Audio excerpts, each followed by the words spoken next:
Class is now in session. And the UPS Store is here to help you ace arriving on campus. Our certified packing experts can pack everything you need, from desktops to decor. Plus, when you pack and ship with us, you get our exclusive pack and ship guarantee. Your items arrive safe or your money back.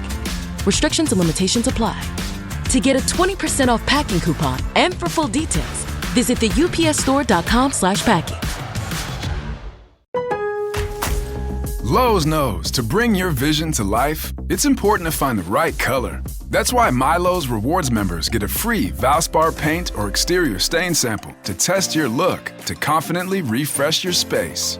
Offer valid in-store only 8/7 to 8/20. Limit 1 per customer while supplies last. Discount taken in time of purchase. See associate for details. Rewards program subject to terms and conditions. Details at lowes.com/terms. Subject to change. This episode of Is This Adulting is brought to you by our Patreon supporters. I want to say big thanks to our new Patreon supporter, and I am not calling them this. This is their username, Gutter Trash. Thank you so much for your support. We really appreciate it. If you'd like weekly bonus episodes, as well as coloring sheets, Mad Libs, you name it, you can head on over to patreon.com/isthisadulting. Thanks.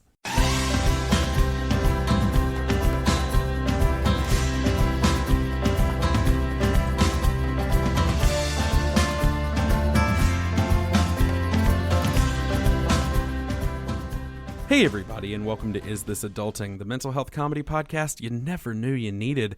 I'm your best friend and aspiring radio host, Stephen Pappas. And I'm Chris Grimmett, a current radio host. Oh, how about that? That's so fancy. That's the first time you've ever said your full name on the show. Thank you. Yeah, that's true. I didn't say I still mess it up somehow, though. I didn't say it best. I'm best friend number 2. Good to see you.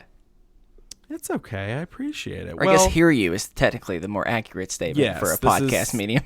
Yes, this is an audio medium, so thank you for reminding everyone they don't get to look upon my beautiful face. I know they're very upset. Mm-hmm.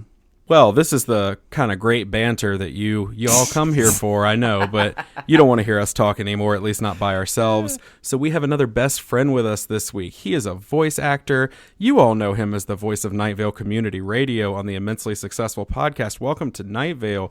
Please welcome Cecil Baldwin to the show. Hey, Cecil. Hey, everybody. I'm your new best friend.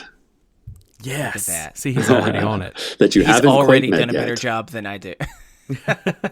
Well, they're gonna meet you real fast. Before we hop into the mental health check-in, we'll get into it. But do you want to tell people where they can find you on the interwebs, your project, and or your home address? Sure. You can find me. I think I've unified all of my social media, Instagram and Twitter, at Cecil Baldwin III. That's Cecil Baldwin III, as I am the third of my name. House of Baldwin, Twitter, Instagram. You can also find me on Facebook at Cecil Baldwin. Yeah, I think that's it. What about Google Plus? Are you on that? I don't think so. Social No. media. Okay. No. All right. You've missed out. It's pretty killer.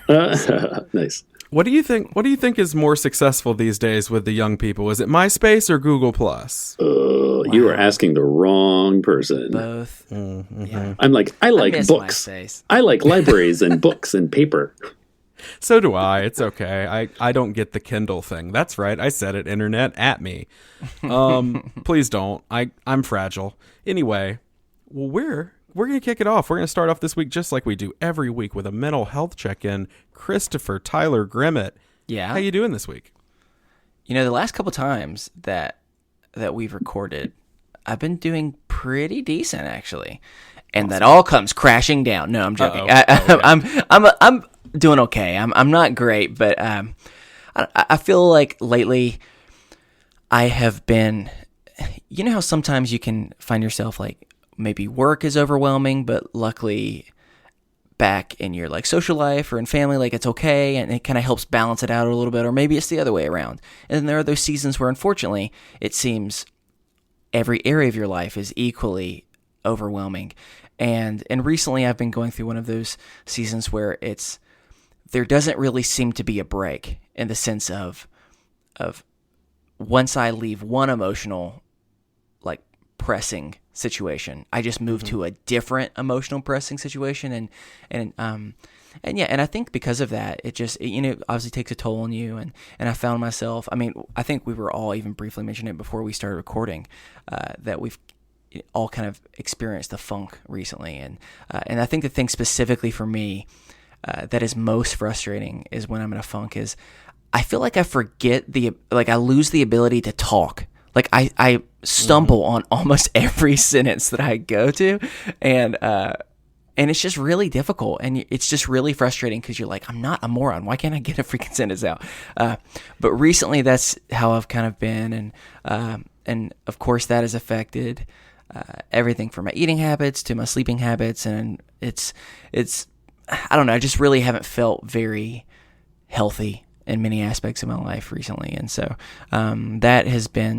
that's kind of been a downer, and especially so currently in the South, Cecil, let me just let you know, I don't know if it's been where you are, but it has been raining a stupid amount. Oh my God, a stupid amount. And seasonal depression is a real thing, and it might not be for one day, but once it's been like 20 something days where all it does is feel like rain and it's cold, the combination has just left me saying like, that's exactly what I needed to help get me through my already difficult troubles. So I'm doing all right overall. I feel like I had a moment of inspiration. So since Cecil, you are a reader, I'm going to brag for a second, because I'm not usually a reader, not because I don't like reading, but because I'm so slow at reading. I always just like beat myself up about it and then just end up putting things down. Right. This morning, I was just on YouTube, so the opposite of reading, and this random interview came up that caught my attention. I started watching it, and this guy like was fascinating to me, and so I started like listening to stuff, and I started checking out other things. Before I even went into work, I stopped by freaking Barnes & Noble, bought the book, and I've already read like 3 chapters, and it's awesome. So it's super exciting. It's like a cool social psychology book, and usually the only way I can read is if it's like Harry Potter or something very, very fantasy or fiction focused. And so it was super inspiring that I was reading and I was getting through it and enjoying it. And I wasn't quite as slow as usual. So I'm going to count that as a win for today. I really wanted you to lean into the Southern stereotype for a minute. You're like, okay. I'm not much of a reader, but I was this morning, I was reading that Bible. Let me tell you. So overall, I'm gonna end on a high note because I'm excited that that's happened. So let's see if I can keep that up. Maybe because it's since this is Thanksgiving weekend and work is a little bit different, I might convince myself to read some more. Who knows? Or I'll watch Netflix. I'll do one of the two. But yeah. So, all right, Cecil, how about you? How has this week been for you? Mental health check-in. This weekend's been a little bit rough. I don't know. I feel like I'm at, I'm having kind of, I'm at a crossroads in a lot of ways. I turned 40 in a few months. Night Vale has been going on for 5-6 years now, which is really admirable, but it's also, at this place where like we've gone so much farther than we ever thought we would ever go. So I think there's like a voice in my brain that's just cranked up to 9. That's just like, okay, what happens? What happens now? What next? It's the holiday season. I got out of a relationship a few months ago. We have some tours lined up, which I'm really excited about. But then that sort of ends in the spring. And so I kind of look at this big white space on my calendar next year and go, okay, what do you do with your time, Cecil? What do you, how do you start now that you have free time, setting yourself up for good things to come in 2019. There was a death in my family really recently that I'm still kind of wrapping my brain around. And I'm back in New York City, and, New York in the holidays, it's one of the best times to be in New York City because it's gorgeous, but it's also very, everybody's got a million things going on. And, how you're talking about, So as a freelancer, I work from home, and I don't have any set schedule when it comes to a day job, and going from the hustle and bustle of tour, where I'm with a small group of people that I know very well, and it's all very social interaction, to nothing has I feel where isolation. Where if I talk to the guy at the bodega to buy some milk, that's the biggest social interaction that I've had that day. And sometimes that doesn't come around till 7 or 8 o'clock at night. I kind of forget how to socialize, and I forget how to kind of reach out and make connections and be a social human being. And that's sort of compounded by the fact that it's Thanksgiving and it's Christmas and it's New Year's and it's all these social things lined up. And so all these normal people, quote unquote, they're doing their holiday activities and they're overrun with social activities. Meanwhile, it's just me at home going, well, I guess I'll have another movie marathon, and maybe Grubhub will come through again tonight. So I don't know. I'm kind of in a little isolation booth right now. Whether that's for good or bad, I don't know. We'll find out. Yeah. I'm curious, for how long have you been in New York City? About 12 years now. 12 years. So I've been there, but I've obviously never lived in that large of a city before. I'm curious, what is it like to experience isolation when you were both simultaneously alone and surrounded by more people than almost any other city in the world? How is that? Yeah, it's I grew up in Knoxville, Tennessee, so I grew up in a pretty mid-sized, suburban kind of environment where you kind of had to make your own fun, I guess. And I went to college in Peoria, Illinois at Bradley University, very similar. But to go from that to a major city, such as Washington, D.C. or New York City, which is where I've been, for the last 12 years, it's I don't know, there's this double-edged sword where if it's 2 o'clock in the morning and a friend of mine texts me and says, hey, what are you doing? I'm at a bar and it's fucking crazy. Let's come out and get drinks. And I'll be like, yeah, I think I could do that. I can throw on some shoes and go out at 2 a.m. and have a crazy social night. However, you go through these periods where, whether for financial reasons or for social reasons or mental health reasons, you kind of pull it back.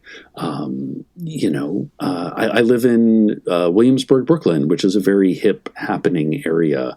And sometimes I just don't want to put on the hipster body armor that, deflects all bad vibes, can walk down the sidewalk and, stare you down and, deflects crazy, like that sort of New York City madness that, you're bound to run into. Sometimes you just don't want to deal with it. So, I have a tendency to homebody up and really, become a couch monster. I understand. Well, Cecil, let me just let you know, this is my gift to you, since you are one of my new best friends. If you ever feel like you need to get out in Brooklyn, but you don't want to be judged by your looks and style, then I will come and I will distract everyone with, as I described to some people, I feel like I'm the equivalent of a model that specifically is only in Old Navy catalogs or Sears catalogs, which is a sad reality, but it's my truth, unfortunately. And so if you ever need that shade to go somewhere, I will soak it up for you. Right on. I may call on you to do that. Okay, I will. All right, Steven, how about you? How have you been? Good. That's it. No, and that's it. Yeah. I've been surprisingly good lately. My brain is, as I told y'all beforehand, frazzled. I'm going in a million different directions. I've got a lot going on, but a lot of times when I come on here, I've got so much going on, and because that comes from the fact that we're now up to about 4 jobs, outside of the podcast.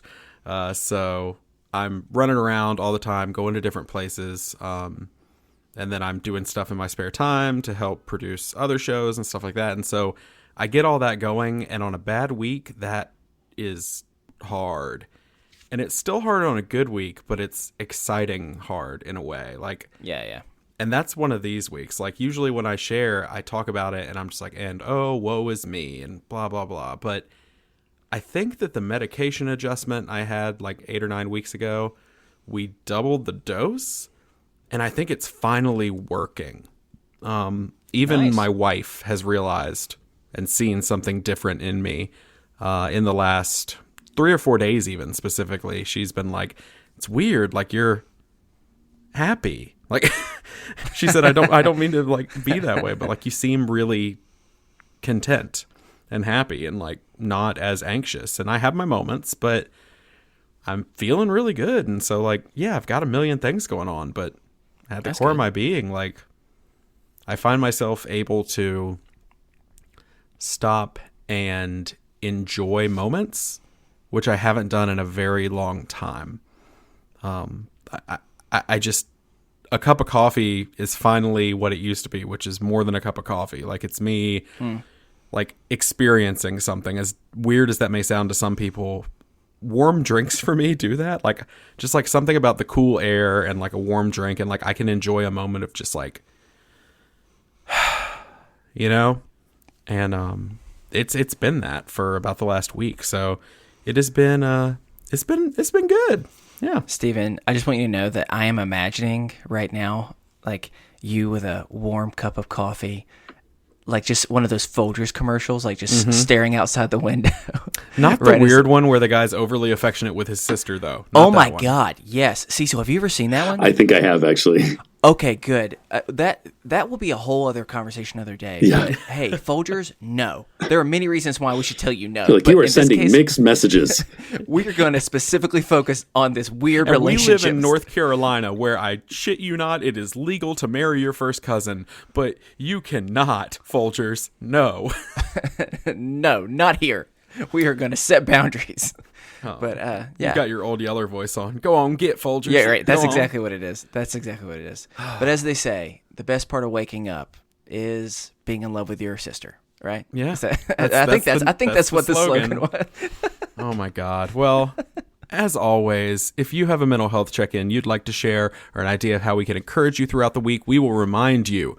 If you can't tell, we are not professionals. But and especially if you need to seek help, please contact a mental health professional, or if you're in crisis, please contact the National Suicide Prevention Lifeline. You don't have to be in crisis to talk to them. They will just talk to you if you just need to share with someone. But if you want to share with us, know that we do read every email, even if we don't get a chance to respond. So if you want to shoot one over, it's isthisadultingpod@gmail.com. All right, well, we are going to move into our first topic. I think I know what this is. Christopher, Yeah. what are we doing? It's Thanksgiving time. I have a feeling this has a theme. You would be right. So this is what we're going to do. This is a game that, or it's not even a game. I don't even know what you call this. I don't know what it is. It's like a thought exercise. So we need to find a less lame phrase than that, but that's what we usually go with. So, Cecil, let me go and tell you, unfortunately, hold on, let me say that one more time. Fortunately, me and Steven have been married for quite a while now, and we've been with our spouses, so we've never experienced the real Not to each other. I saw some confusion. Oh, well, no, we're just partners in other ways in that way, but I do love Steven, and it would be an honor. But no, we are both married to different people. However, we never got that fun, exciting experience that so many people get now, and that's what are called dating apps. Back then, we didn't have those things, and so we wanted to try and experience our own version of Tinder Cecil is. I think you're giving me the appropriate look, which is just Please no. no. The slow shake but of the don't- head, no. But don't worry, we're not going to. It's too easy to just do this with people. We're going to do this with other types of things, and we're going to do it with Thanksgiving things. So let me explain what this is. So we call this hitch, itch, or ditch. It's kind of like Fuck, Marry, Kill, but it's a little bit more PG appropriate. So if anybody's want to play with the family, you don't have to have that awkward conversation. Hey, Granny. Oh no.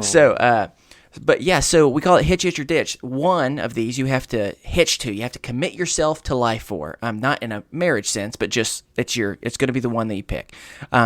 Itch is if you don't want this all the time, but you'd be okay with it from now and then. And then ditch says I'd be okay if I never have it again.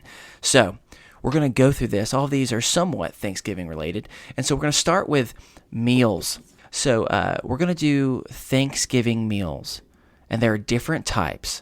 There's Thanksgiving lunch, Thanksgiving dinner, which is not the same thing because sometimes people have to go to two for either family reasons or maybe their parents are divorced or whatever it might be. So there's two that you have to go to. So it's really second Thanksgiving, which everyone has had to experience before. And then there's Thanksgiving leftovers. So we're now going to go with hitch, itch, or ditch. Stephen, why don't you start us? And we'll start with what are you going to commit to? What's going to be your hitch? Your ride or die, so to speak. Well, it has been no secret on this show where I stand on leftovers.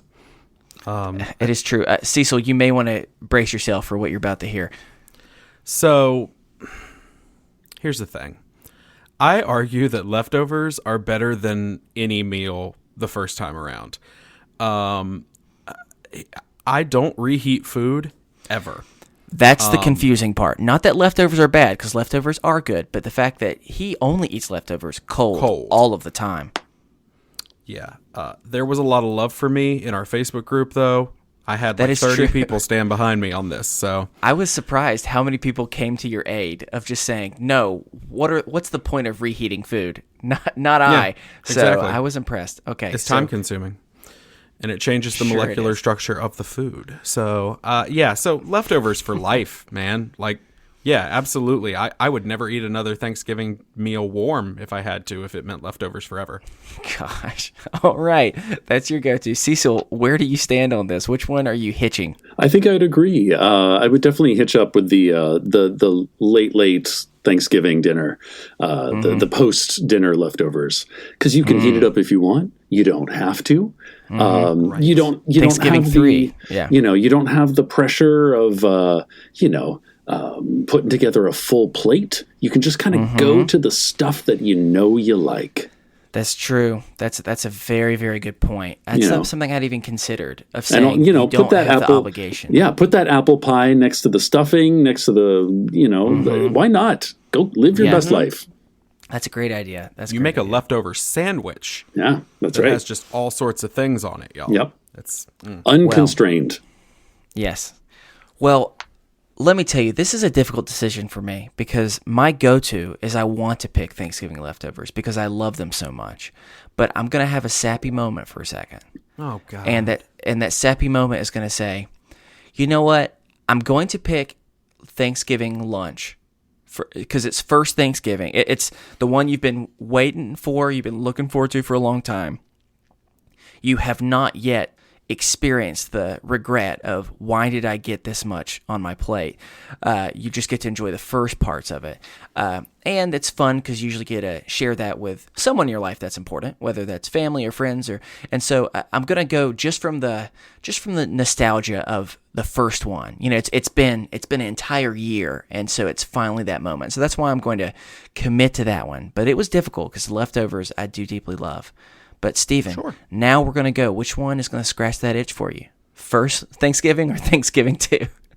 Thanksgiving 2 Electric Boogaloo. Yeah, I was going to say Electric Boogaloo. Yeah, that's what I was going to go. Thanksgiving 1 is you can't beat the original with a sequel unless it's Thanksgiving 3.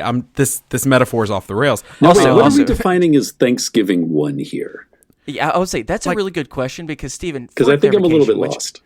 I would say also, Stephen, I am pretty positive that what you meant was not the first Thanksgiving. What you meant specifically no, the first Thanksgiving had a lot of deeply problems. problematic. Yeah. No, we're talking about specifically many people often have to experience 2 Thanksgivings at some point, whether that's the same day, sometimes for whatever reason. A lot of times you even just have one and then you end up having like a Friendsgiving or you end up going to the neighbors or something. And with the second one, you end up being so full that you're trying to figure out how to Right. how to handle without being rude. Gotcha. So this is what we mean by Thanksgiving 1 and 2. So Thanksgiving early- 1 is early Thanksgiving dinner or meal of the year. Yeah. For me, it's, I mean, I'm going to scratch that itch with the Thanksgiving one, just because it's nice. Because as you said, you aren't in a mode where you feel terrible yet because you've eaten just nothing but garbage. And I'm sorry. Yes, I'm going back for a 4th serving of macaroni. Get off my case, Grandma. Like, no, like, sorry, I got really... That what came from the heart, y'all. Grandma's already weird because she was playing Fuck, Marry, Kill with the rest of the family, and so It's now you're true. already feeling uncomfortable. I love my grandma. If you're listening, just all love to you. And she actually makes me eat more mac and cheese. She just forces me. Anyway, Grandma that was Pappas, weird. play Fuck, Marry, Kill with Steven. Just for us, okay? I like how. Okay. Anyway, so for me, it's Thanksgiving one because. Well, I'll explain my reasoning in the next question when I ditch something. Okay. All right. So, Cecil, are you going to go the same as what everyone else has been doing so far, and that's the initial Thanksgiving meal? Well, here's the thing. As a confirmed bachelor who has Nice. never had to do the compromise of, going from one Thanksgiving to the next, for me, my timeline on Thanksgiving is a little different. It's the food, it's the meal you make while you're waiting on the Thanksgiving to be cooked. It's Thanksgiving, Ooh. and then it's the late night leftovers. Ooh. So I've Okay, I've already hitched up with leftovers. Yes. I would, you know what? I would definitely pick the actual Thanksgiving as my get together with. Yep. Yeah, Yep. like it's the food's fresh out of the oven. Everybody sits down, and my family, we all go around and we just take a moment and we say what we're thankful for without being all weird about it. I don't want to Which do is it every very day. possible. Yeah, it's very possible. I don't want to do it every day, but it's certainly, I could definitely get on board with that. That's my whatever the hitch, snitch, or pitch. Snitch. Ooh, Yeah, I like that yeah. one. Snitch is when you get stitches at the end, and That's Grandma right. Pappas is Stitch. specifically Yes, I would the one definitely that stitch up gives those. Thanksgiving. Yeah. I just want you to know there is no Grandma Pappas left, but you can keep calling her that if you want. It was just easy to add those two words together. You I know. I what was mean. just trying to make you uncomfortable. Yeah, whatever. Okay. Well, I think we can all agree that specifically what we're referring to in Thanksgiving 2 is any time you've experienced a moment, whether it's on Thanksgiving or any time for that matter, where you have to have a meal far too soon after already having a large meal, and especially if that meal someone has prepared for you, because it's extra awkward because you're like, I don't know what to do because I should have done a better balance of preparing myself for the second meal, but I didn't because I don't have any boundaries when it comes to self-will, so to speak, or willpower is what I was going for. And so because of that, I think we can all agree it's difficult in so many ways because you have to be polite. You have to put way more on your plate than you want to. Everyone's had that moment where you are very full, but you force yourself to eat it all, and then someone comes around and says, "Oh, would you like some more?" And then you look at them and just say, "Please, dear Lord, don't." And I think we can all agree that if we could, we would all take away that experience for eternity. So we're going to ditch that. All right, we're going to go to the next one. Are we ready? And that is Thanksgiving activities. These are things that tend to happen specifically on Thanksgiving Day for many people. So the first one is watching the very famous Macy's Day Parade. It's in New York City, so I'm sure that you probably have many different experiences related to that. The next one is a lot of people love to decorate for the upcoming holiday season, literally the night of Thanksgiving or somewhere around that time or that Thanksgiving weekend. That's usually a thing that many people do. Many people do before that as well, but that's something that people do. And finally, I'm pretty positive we can all I know where we're going to stand on this, but I had to put it in because if this is not a Thanksgiving activity, I don't know what is. And that is awkward family conversations that usually tend to lean political, but not always. Sometimes it's just awkward in different ways. So I had to put those three in there. And so, Stephen, we're going to start first with what is going to scratch that itch for you? Macy's Day Parade, decorating for holiday season, or uncomfortable family conversations? I have a question. Yes. Can I ditch all of them? I know. Every single one of those sounds terrible. Look, I didn't purposely make them to where they're always going to be easy. Sometimes you have to pick between 3 more difficult activities. All right, fine. Scratch that itch. I'll go with... Oh, dear God. I'll go with awkward family conversations. Okay, and your reasons? I think that I'm educated enough that I could usually at least know that I'm on the right side of history in those conversations. And I don't get nearly as aggravated as I used to because now I'm just like, oh, well, I feel that I'm right. So, yeah, I can handle those from time to time. I try to avoid them, but, you know. All right, Cecil, what about you? Are you going parade, family conversations, or decorating? What's going to scratch that itch for you? Oh, gosh. I think... Oh, man, this is tough. You know, we don't put up our Christmas stuff the day of Thanksgiving because we're kind of tuckered out from all the Thanksgiving stuff. Yes. But, you know, in theory, I could handle that. That sounds like a nice theoretical family thing to do. So, yeah, I guess I'll get on board with that one. Okay. All right. For me, I'm also going to go with awkward family conversations. And here is my reason for it. I definitely don't want to do that by any means. But there are some times where either maybe you're feeling extra feisty and you feel like getting into an argument, or even more fun, sometimes you have a family member who shares a very interesting fact or thought process that you've never known before, and you just sometimes get to sit and just observe and go, my oh my, what interesting situation you've got going on.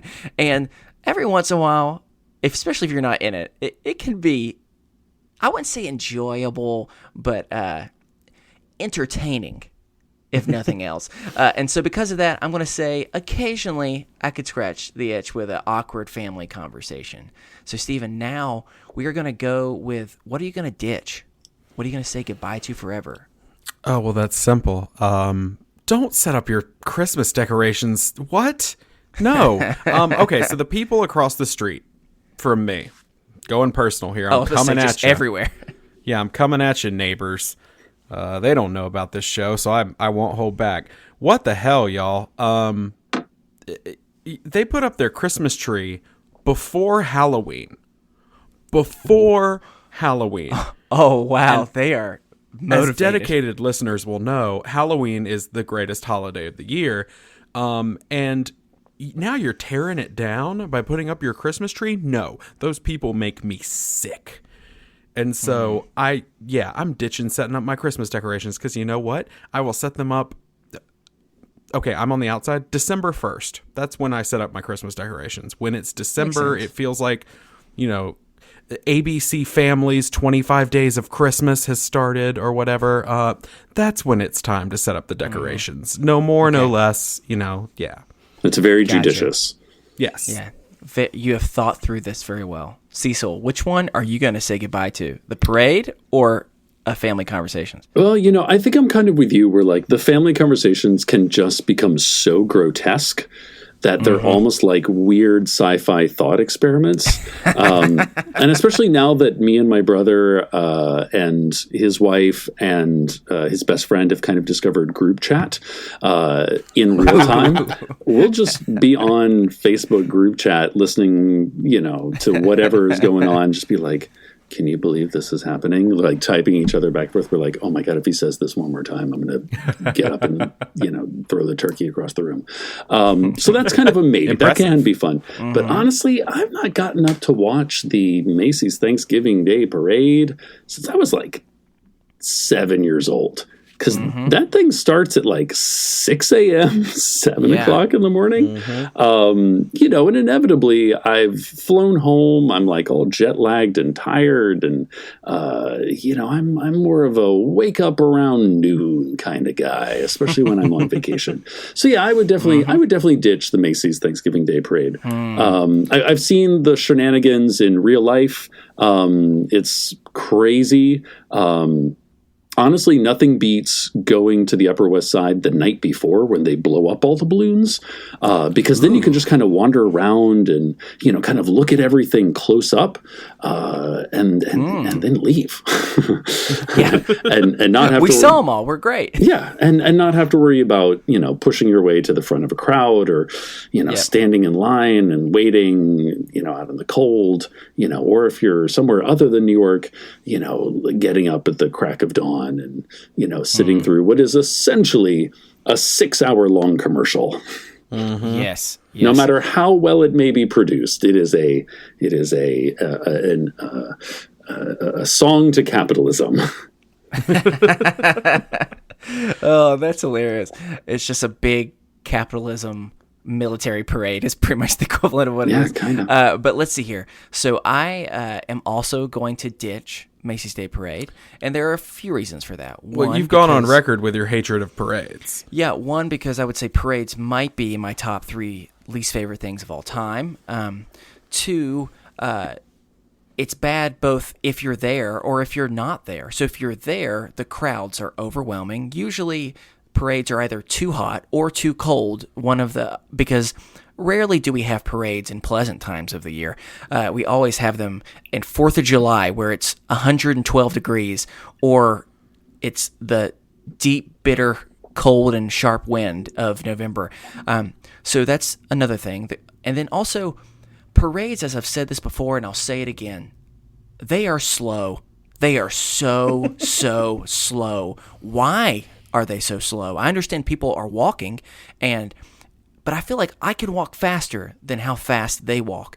And I don't want to see 17 different high schoolers playing in their bands.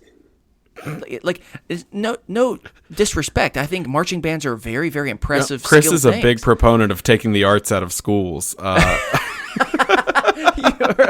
Oh God, that's so. It's a joke. Sad. It's a joke, y'all. My wife's a theater teacher. We love the arts. Yeah, I was very much in arts, but still, not in that setting do I want to watch it. I'll watch it in a different setting. So all around, no way in the world am I going to do it. So that's why I was going to. So I think, are we all in the same place for what we're going to hitch, or no? Oh, no, not you, because you went different. So what are you going with? I'm stuck hitching the parade. Oh my gosh, are you kidding me? Yeah, and here's why I'm going to hitch the parade, because everything sucks and I didn't have a better choice. But also because I don't watch the parade anyway. I put on the parade in the background and eat all the appetizers. Take one look at me, you can know that's what happens. So that's my Thanksgiving. So yeah, parade's fine. I just drink beer and eat dip. So you're just trying to avoid it. That's really what it is. You're just not paying attention. Okay. Yeah, exactly. Okay, so Cecil, which one are you committing yourself to long term? I don't remember what the options are. Wait. Oh, yeah. I was committing to, even though I've actually never done it with my family, I think putting up Christmas decorations seems very lovely. I'm with you.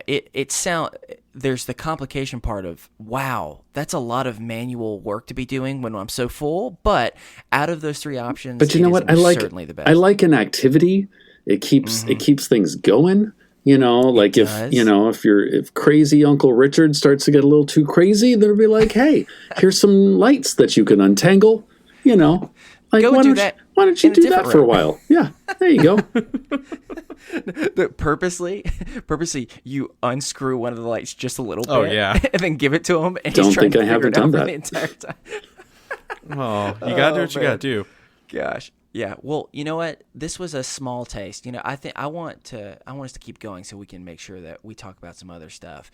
But yeah, that was Hitch or Ditch. I think we're on the same page for the most part, right? Except for parade. Yeah, some variations there. You're more passionate about the parade than I'm so passionate about the parades. My dream is to be in them. No, I hate parades. Let's be honest. You are part of the pro parade lobby. I've always known it. You're part of the big business, big parade. That's what I'm you're in the a part pocket of big parade. Y'all, watch out for me. Big parade. Anyway, we're gonna be right back with more Is This Adulting? Hey everybody, best friend Stephen Pappas here. It's me, and I have a few weekly announcements. So, first off, happy Thanksgiving. If you're listening to this, it is Thanksgiving 2018. And if you're listening to it in the future, hello, future people. It is so good to see you. Just want to let you know there's a few exciting things going on. So, we are going to be holding the second annual 12 Days of Adulting. Everyone's excited, and by that I mean we're pretty excited. And we are going to be recording those coming up here in the next few weeks. So we have extended the deadline. If you want to send any items or gifts, cards, whatever, to be unboxed on the show, you can send those to P.O. Box 1441, Matthews, North Carolina, 28106.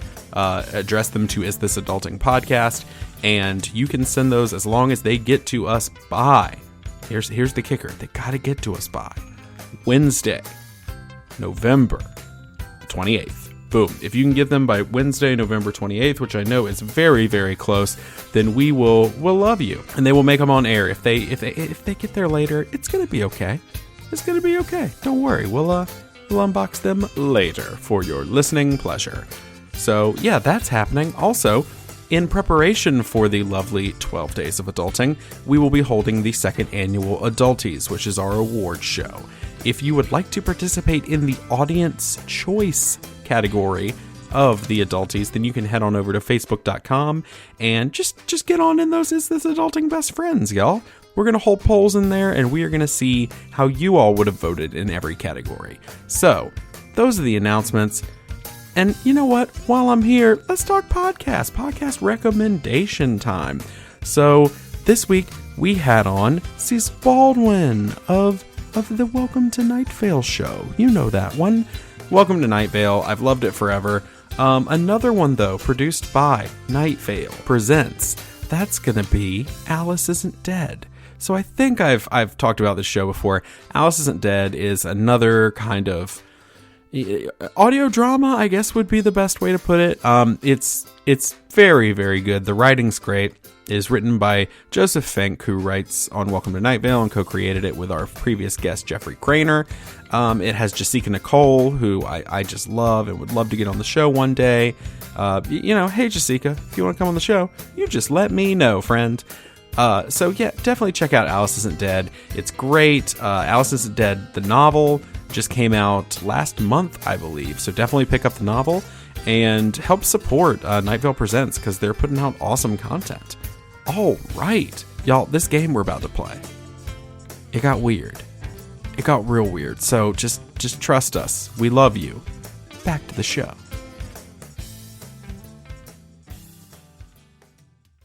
All right, and we are back. I said we are twice because I'm that excited. It is game time. Christopher. Yeah. Do we have a new game?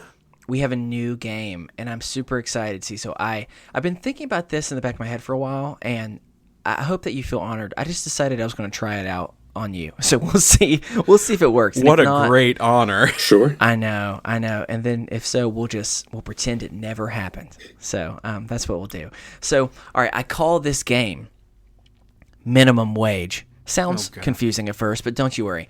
It is time for you to place your bets, because we're going to be testing just how knowledgeable you are on some everyday facts and figures. So this is kind of like trivia, but a little bit different.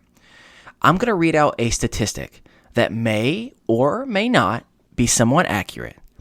I may have messed with it a little bit. And then it's up to you to determine how close my number is to the real thing. So this is how it's going to start off. Each of you are going to start off with 0 chips.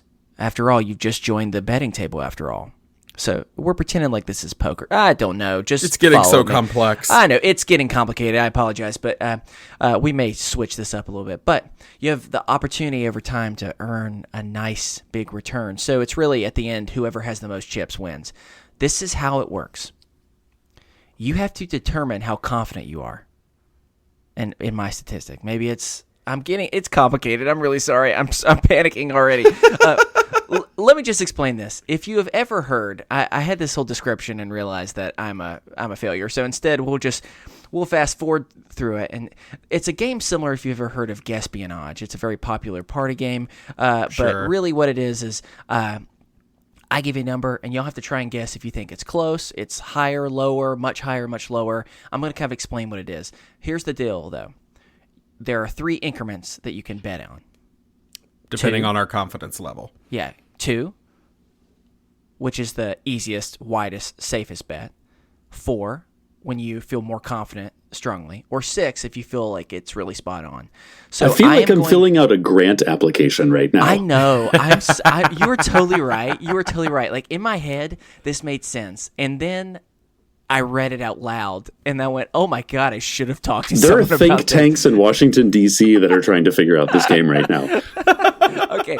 I promise. It's going to become easier than expected. And so this Why is what don't we do one, and then you tell us what to do? Yeah. Here we go. You're going to do it. I apologize. So this is just, let's go along with it. These are all Thanksgiving edition. If you're a little confused, do not worry, everyone. I'm going to walk you all through it. And I encourage people to also try this at home, because I'm curious to see who's going to get the most amount of points. So this get out is your graphing calculators and let's get I'm going, y'all. literally getting a pad and paper right now. Your TI-84s. I made this more complicated. I'm embarrassed. Okay, so No. here we go. The first statistic. Nearly 95% of Americans eat turkey as part of their Thanksgiving meal. Nearly 95%. So if you feel it's about higher or lower, so it's about 15% either way, that gives you a pretty wide, so if you think it's 80% or more in this case, then you can bet 2 chips. If you think it's much lower or much higher, so that'd be more than 15%, maybe you think it's, definitely not, it's only like 60% of people eat turkey, then you can kind of get that. If you think I'm pretty close, I'm within like 5%, then you can put 6 chips in. So Does that make sense? Here's what I'm going to suggest. Okay, we will fix tell this. you if we think that you are close, higher, or higher, lower, or How much about- higher and much lower. Ooh, And then how about this? Close, not close, or very close. There you go. We can. Does I that think work? we can handle that. Close, not close, or very close. Okay, I'm sorry. I promise in my head it made sense. All right, you tell me which one you think it is, Okay. and then I'll give you I'll tell you how much you're betting. All right, I Okay. apologize. This is insane. So let's start, Stephen. Do you think nearly 95% of Americans eat turkey as part of their Thanksgiving meal? Do you think close, not very close, or spot on? Remember, close is within 15%. Right. I think. Spot on is within a few. I think it's spot on. I think you're right on it. All right, so you think it's somewhere between 90 to 100%. Yes.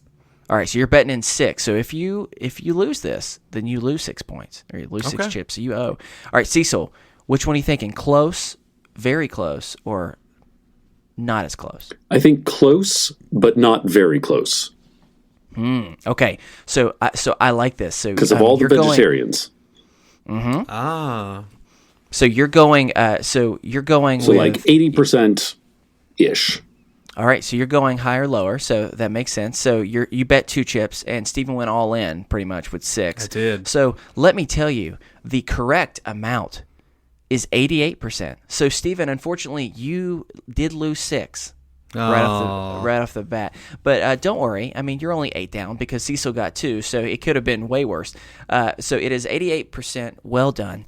I'm letting you do the math. I don't know what the fuck's happening with that. So don't worry. This may be the first and last edition of this. Well, last time we said that, it became one of our most popular games, though. So yeah, well, this one has more math than anticipated. So I promise you, it really made sense in my head. So next one. If you choose to fly out on Thanksgiving Day rather than the day before, you could save an average of $68 per trip.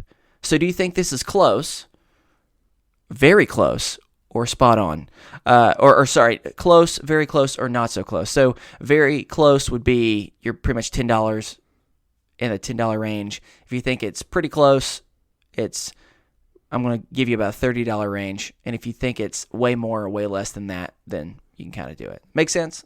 Yeah. Steven, which one are you thinking? $68 is what it's saying the average you can save on a trip if you fly out the day of Thanksgiving instead of the day earlier. I don't think that's close. So you don't think it's close at all? No, I So don't you think think that. I think it's a lot less. All right, so you're betting 4 chips. So Yeah. Cecil, what are you thinking? I would say very not close. Very not close. Interesting. That is making me do math. in my own Unclose. head, which- Double plus unclose. Okay, so you're saying it is not close. Okay, so you're also so both of you are doubling down. With, I don't think it's It is $40. Oh, wow. Is the amount that is the average you save. I So thought it was gonna be unfortunately, like $5. So unfortunately, both of you said it was more than $30 off, which means you both lost points. So Steven, you have -10. Cool. But it's okay, Cecil. You have -2. You're still ahead. That's what's important. Living don't strong. worry. We're playing We'll fast and loose with these chips. We'll reorganize this game where math is no longer nearly as involved. So don't worry about that. So the next one is the percentage of those people who eat. Some people say pecan pie. Some people say pecan pie. So the percentage of those who eat pecan pie after the meal is 42%. The percentage of people who eat specifically pecan pie or pecan pie after their meal is 42%. Steven? I'm gonna just because I play to win. I'm gonna say that you're spot on. I also want Okay. to say that it is pecan pie. So I was trying to be there for all of our different listeners who say it differently. So Cecil, do you think that I'm spot on? Do you think I'm decently close or not close at all? I think 42%. fairly close. Fairly Middle close. close. Okay. Well, Not spot makes on, sense. but not way off. Okay. Get ready for this. It is only 14%. what?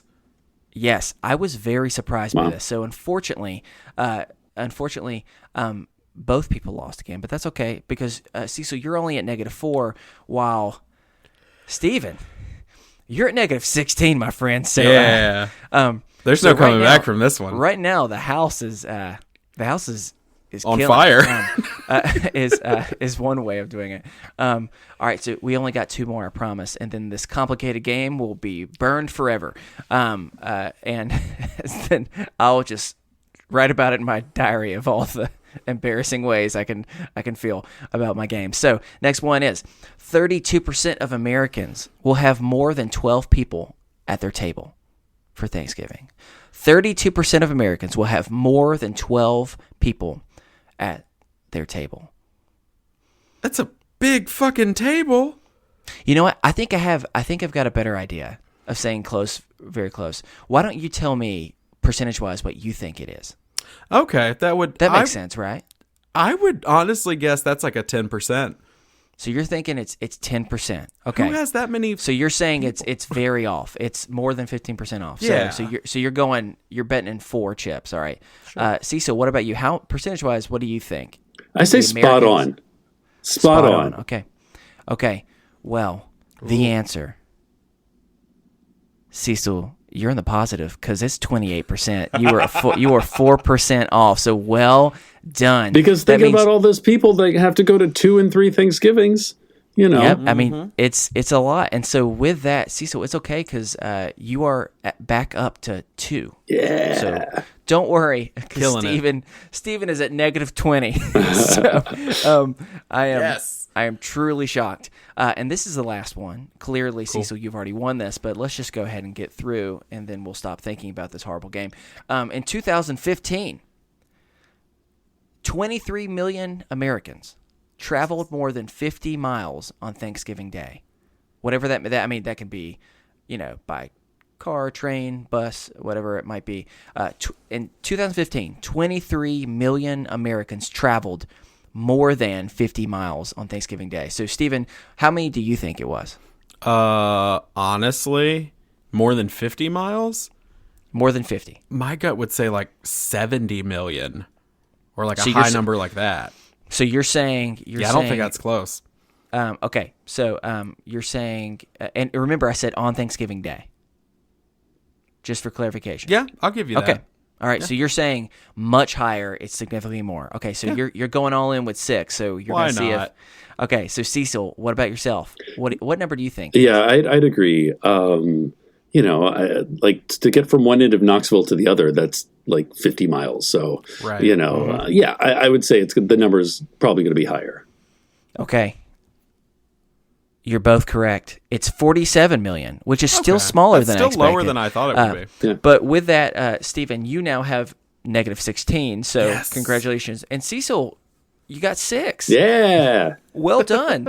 So congratulations for winning this game. I think you can now put on your resume that you and only you have both played and successfully won this game. I apologize to all, including the makers of Guespionage, who inspired this game, which I promise you, it's a very fun game, and somehow I've made it bad.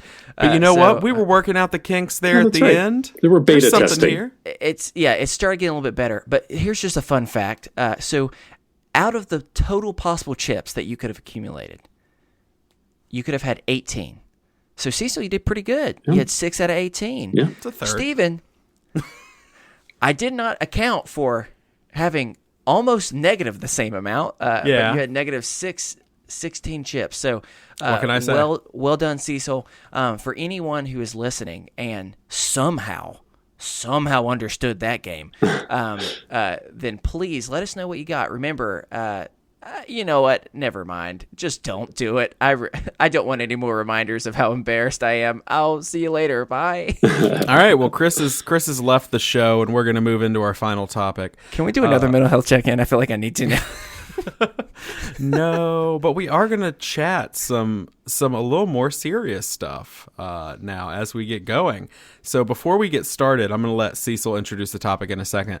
Before we get started, just based on where I would imagine this conversation is going to go, content warnings for anyone listening, just so that we can make this as safe of a space for you as possible. We will be discussing death. Specifically, death of family members. I would imagine. Anything else you can think of in there, Cecil, as far as something people should be on the lookout for? No, I think that's a big one. Yeah. Sure. Okay. Well, I'm going to let you introduce the topic, and we'll have that discussion. Sure. My father died in the past few months, and I come from a pretty small family. And honestly, I have never had to personally deal with the ins and outs of a family member dying myself.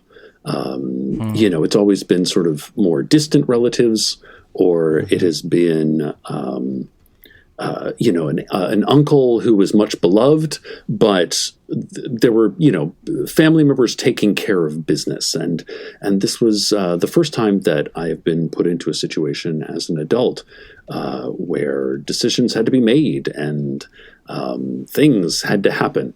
And I just wanted to throw that out as a topic as to what are people's experiences as sort of having to adult up and actually be the one in charge. Yeah. That's, well, I think I can go on that a little bit. So Cecil, you don't know this. The reason this podcast got started is I had a mental breakdown almost 2 years ago. My father passed away on New Year's Eve, late New Year's Eve to New Year's Day the night before. So New Year's Eve, of 2016. And that's how this got started. I handled everything, though, super well for those first few months before I let it sink in. So my experience with it is, I come from a large family, extended-wise, and they're all very close. My dad had 3 brothers, and all the cousins. I'm Greek, big family. But my immediate family was my mom, my dad, and I. I have no siblings, so we had a very small individual family unit. And for me, I mean, at that point, I live 2 hours away from my mom. And so, which is not, terribly far. But I hopped in the car and went up when I got the call. But my experiences with having to like take that experience and like deal with it, what I did was I went into just a mode where I was going to be responsible and get everything done. And I wasn't going to focus on my grief because I didn't have time. I was going to let my mom grieve and the rest of my family grieve. And I was going to be the one, whether I succeeded or not is, beyond the point. I didn't always, but I was going to be the one who took care of the business stuff. And I know for me, at least, that was I think harrowing would be a pretty good word for it. Because I know at least in the situation with my father, it was unexpected. And we ended up with, the things that nobody tells you that you have to do when you lose an immediate family member, which I will list some here. And this first one is kind of dark and hard to talk about, but they have to be identified. Yeah. And I actually couldn't do it. We actually had a family friend who was handling some proceedings step in and do that part. But things like that, or for my mom, going to the Social Security office with her and sitting down, and because my dad would have been 65 last week. And so, they're in their 60s, it's Social Security time, and going to get death certificates, the first thing you do is sit down with the funeral home and planning a service, if you're going to have a service, or burial versus cremation, all of this stuff that no one tells you about except for daytime commercials that you watched as a kid during The Price is Right. Like, that's all I could think is like, that's the only time that you think about, like, when someone passes away, the financial and business side of things that you just don't associate with that, because you're like, oh, well, when someone close to you passes away, you grieve. But they don't tell you that you don't necessarily get to grieve at the beginning, because you've got to take care of business to make sure that their house is in order. And for me, I felt like I had to take that on, not just for my mom, but in a weird way, for my dad. I had to make sure that he got the best send-off and the best everything that we could do. And I took that as a personal, mission. I had to handle it. And then I let myself deal with the grief after a lot of therapy. So, that was at least my experience. But yeah, nobody prepares you. Yeah.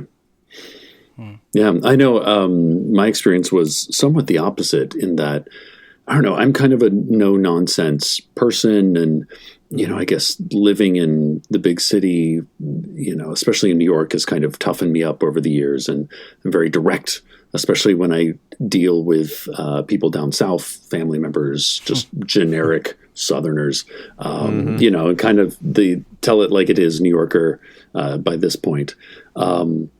But because I was on tour when it happened, I was away. I was, out in the middle of nowhere. I was in, limbo, heading to Knoxville. But, my brother kind of had to step up and be the decider. He had to be the one to take my mom by the hand and go and,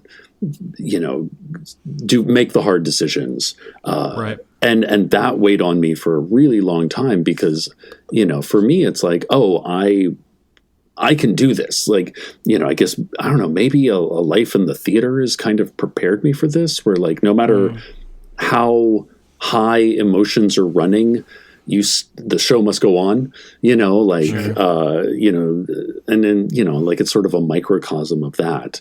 I know for weddings, like for my brother's wedding, I was sort of the stage manager because everybody is just too damn nice down south and nobody wanted to actually be the one to say, not now, but I have no problem being that guy. Sort of being the bouncer. But that was the thing that really weighed on me about the funeral was that, one, my dad apparently had an extreme aversion to talking about or acknowledging death in any way. Sort of classic toxic masculinity, Southern, let's just take our emotions and just shove them way down deep and not acknowledge any of that. So he had nothing prepared, and even though his death was unexpected, it was kind of out of the blue. It was not in, I don't know, my folks are getting up there and, like, you should kind of plans at you reach a certain age where you're starting to retire from your job. You should also kind of like make an exit strategy. And he just refused to do it, which I found out, later talking to relatives and stuff like that, just didn't, my dad just refused to do it. So my mom was kind of left holding the bag. And then in a lot of ways, my brother was left holding the bag because, he had to be the one to hold her hand and kind of make those decisions because, she was grieving. So I guess for me, in a lot of ways, I wish that I had been the one to kind of take the blows by being like, yes, no, yes, open casket, burial, here's where we're going. I wish that because I'm quite good at, sort of divorcing myself of emotion and just making decisions with the best of everyone in a group. Sure. But I couldn't, and I wasn't. So in a lot of ways, I'm grateful to my brother for stepping up and, kind of being that person in the family unit. However, I'm for a good week and a half, 2 weeks, maybe even now, I'm still kind of left with this residual guilt of not being there. So I don't know. Yeah. I think for me, what is interesting about loss and yes, I have experienced personal loss in some way with some family members, but for me, a lot of my experience in loss comes from my previous work experiences where I often had to be with families that were in very, very rough portions of, or very rough moments, vulnerable moments of their family experience. And I think like something that you said, Stephen, that is very true, and even it kind of alludes to what you were talking about, Cecil, of death is something that is so out of the ordinary in the sense of it's not out of the ordinary because it's constantly around us, but it is in the sense of we try and keep it at a distance to some degree from ourselves, and so it doesn't prepare you for, in some cases, because people are intimidated and scared to even think about that for themselves, or to think about that for their loved ones, and to make that connection of just like I don't even want to get there, or in the same type of way, you're not prepared for the experience of what does it mean to really realize that you're far away from your family, when it's a point to where it's like, well, shit, this would be a time that I would want to be here. And it's like life doesn't prepare you always for those specific type of situations. And, I think about that a lot, especially like on a week like this, where it's, at least in the United States, it's a pretty large national holiday. And for any type of holiday, no matter how much joy can be associated with it, it's something that I've always realized, sadly, is, for half the people, today's a great day. And for half the people, this is a horrible reminder of something, especially like life also doesn't prepare you for, hey, I've tried to mourn and process all of this. And then what sucks is then life just keeps going. And so I have to jump back in. And so then you feel guilty about that. And so you never fully process stuff. And then the holidays come and then you're like, well, shit, now I got to open up this wound that I realized never really healed in the first place. And so it ends up just being like a painful opening and closing back and forth as well. And yeah, I think that it's just something where it's, we've talked a lot about mental health today, and it's already difficult enough to talk about that with people because to do so means you have to like signify weakness. It doesn't have to be, but that's the natural instinct is I'm showing people that I'm weak. I'm showing people that I'm vulnerable in this moment and I have to protect myself from this cold, hard world, which don't get me wrong. It can be cold and hard. That's for sure. And then like something like a loss, just like with mental health, rips that protection that you have, and exposes you, quote unquote, to the elements. I feel like I'm getting poetic here without trying to be, but but yeah, I don't know. It's just, yeah. And so Cecil, I think for me, I just want to extend my best wishes, for this season. Cause I don't know if this is going to be the first larger holiday, where you're experiencing this, where, you've now had, since you said it's been a couple months, you've had some time to get back into the swing of things, and this is definitely going to take you back out of the swing of things, and make you relearn muscle memories of what traditions and everything looks like in this new time. So I definitely just want to let you know, I'll be thinking about you, and Steven, obviously I'm going to be thinking about you, and it's just an interesting thing where, man, getting old sucks. Mm-hmm. You know what I'm saying? It's so freaking nice. It's so freaking nice when all you have to do is like just worry about what you're eating. Well, in a lot of ways, how like when you're in high school and, you have to, in a lot of schools, you have to sort of take a class to like, that teaches you like adult skills, like how to change your oil or balance your checkbook or whatever. Which I wish, there'd be one that taught you how to do your taxes would be awesome. But I also wish that like at a certain age, there was like community centers where you had to like start going in and, normalizing talking about this, talking about sort of end of life.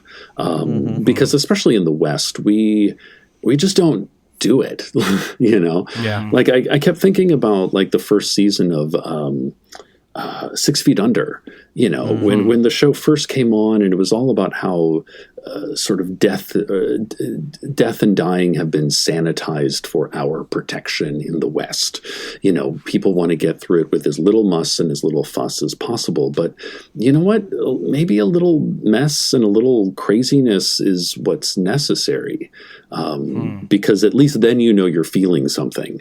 Right. I'm not saying, we need to go, if you look at, death and dying rituals like all over the world, there's, extremely crazy and out there and intricate, and people, traditions of throwing yourself onto the funeral pyre, kind of like, we don't need to go there. But, I do kind of wish that, at a certain age, there was like a standardized test, kind of like a driver's test, that just kind of, just be like, hey, you are now officially reaching the end of your years. We don't know if it's going to be tomorrow. We don't know if it's going to be 20 years from now, but like, have you told your family what you want? Have you had those conversations, because there's no good way to start that up, and especially, around big holidays where families come together. And a lot of times, our families are really simple. We're small, we're non-religious. We don't have to deal with any kind of lists. We're not fighting over a will, none of that. But in a lot of families, things get really complicated when somebody passes on.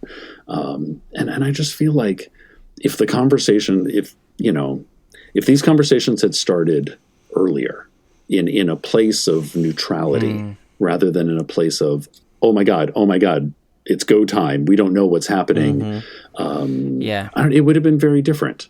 Kind of like they say, like here in New York, you keep seeing signs that are like, in case of an emergency, have a strategy, have a family plan.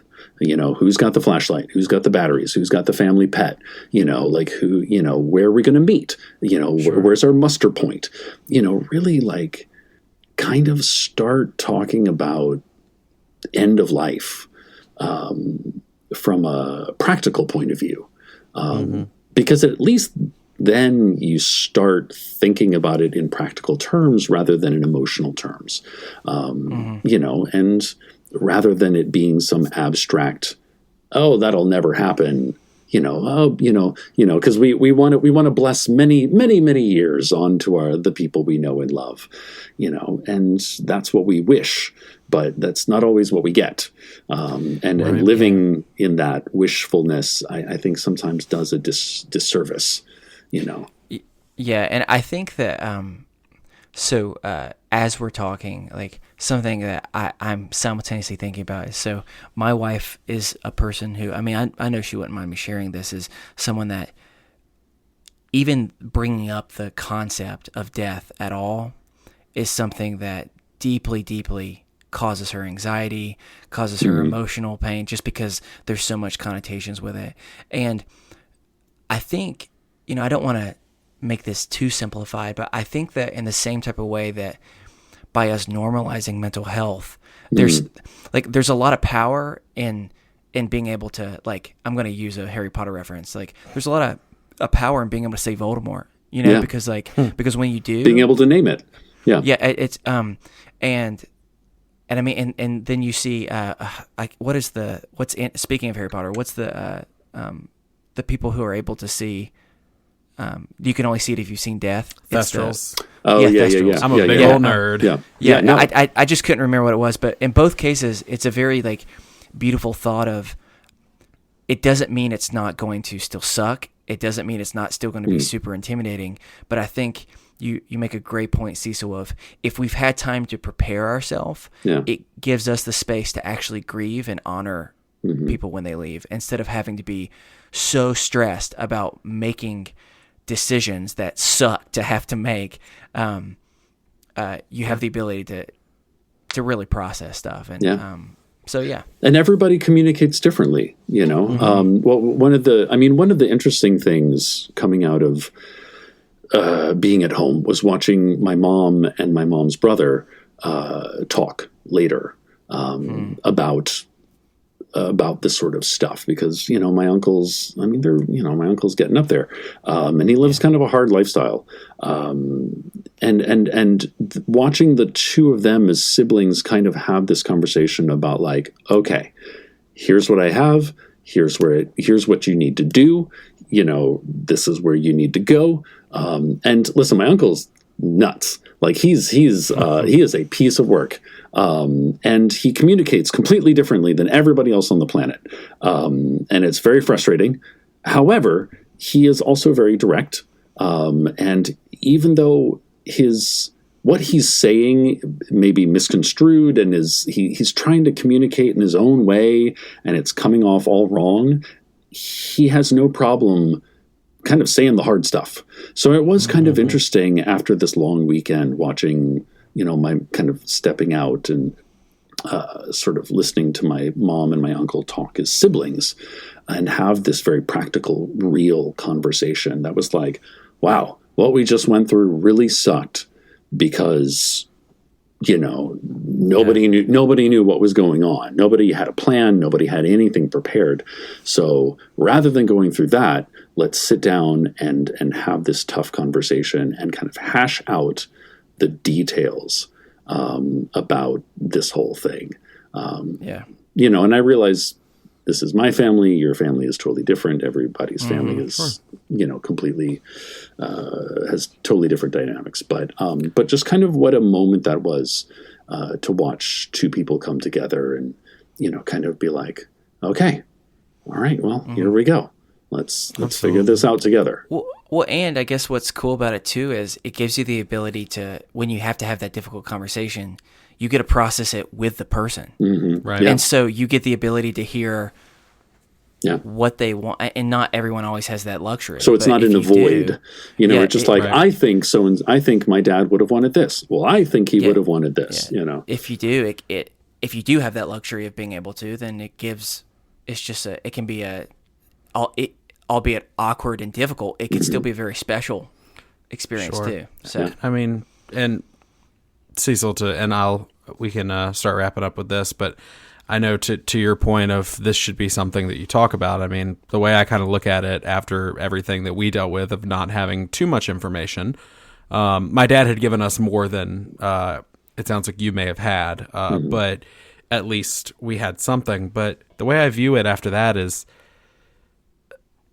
you do so much planning for beginning of life. Mm-hmm. There's so much planning around. Okay, well, we're gonna have a baby. What to and expect when you're expecting? right? And there's books, and I have a car, and okay, the suitcase is in the car. It's ready to go to the hospital. We're gonna do this. We're gonna do this. Why is there not one as well for end of life? Of okay, well, this is the person we're gonna talk to. This is where they want to be buried. If they're gonna be buried, do they want to be cremated? Do they want? This is stuff that is hard to talk about in a lot of ways, but at the same time, like, it's almost considerate to talk about. Like, let people know, like, this is what I want, because at the end of the day, you're not going to get to tell them if you don't do it now, you know? Yeah. Yeah. But well, thank you for sharing that with us. Yeah. That conversation. I know that it can. And be I hard to talk apologize. I about. apologize to any of my family members who I might have blown up or outed. You know, I love you all. Calling that uncle nuts. I I don't know. know. I love Uncle Richard, and he's the one who I take most after. So you know, it's like looking into future me. So. Yeah. All right. Well, if you would like to send us a topic for discussion or a mental health check-in, or you have anything else on your mind, we will remind you one more time, we are not mental health professionals, but you can send that to us over at isthisadultingpod@gmail.com. You can follow us on Twitter at @isthisunderscoreadulting, or join the Is This Adulting Best Friends over on Facebook. There's 600 or 700 people in there, and it's people building each other up. And if you've had a bad day or a bad week or a bad year mentally, it's people who will come in and say, hey, that sucks. Like, they're not going to try to fix you, but they're going to say, that sucks. I'm thinking about you. Or somebody might come in and be like, hey, what book do I want to read? And people will be like, you want to read Harry Potter again? Duh. And that's always amazing. the answer. Yeah, and it's so cool. Or you want to read, pulling from Cecil, your universe that you're a part of, the Alice Isn't Dead book that has just come out, or the Welcome to Night Vale novels, or anything. That's what you want to read. So it's a cool place for fun, but also genuine discussion, just in an effort to normalize mental health. So definitely check that out. We would like to thank... I screwed it up, y'all. We would like to thank the collection for the use of our theme music, The Borrowers, off their album Ars Moriendi. Cecil, thank you so much for joining us. Thank you. Yeah, absolutely. Do you want to remind everybody again where they can find you? Yeah, check out Cecil Baldwin III. That is Cecil Baldwin III on Instagram and Twitter. Awesome. Well, that's going to do it for us this week on Is This Adulting? I've been your best friend, Steven. I've been your best friend, Chris. I've been your new best friend, Cecil. And remember, kids, be happy, stay healthy, and go hug someone. Because you never know, they may be a part of the 2% of people that understood and actually liked my numbers game from earlier, and we're just a lonely bunch, so we need a hug really bad. You are a lonely bunch, and just, I'm not asking you to do a trick for me, Cecil, I swear, but can you just hit us with a good night, listeners? Good night. Oh, yeah. Oh, yeah, sure. Good night, listeners. Good night. So that's how we're silky ending. smooth. Wow. Have a good week, y'all. Bye. Bye.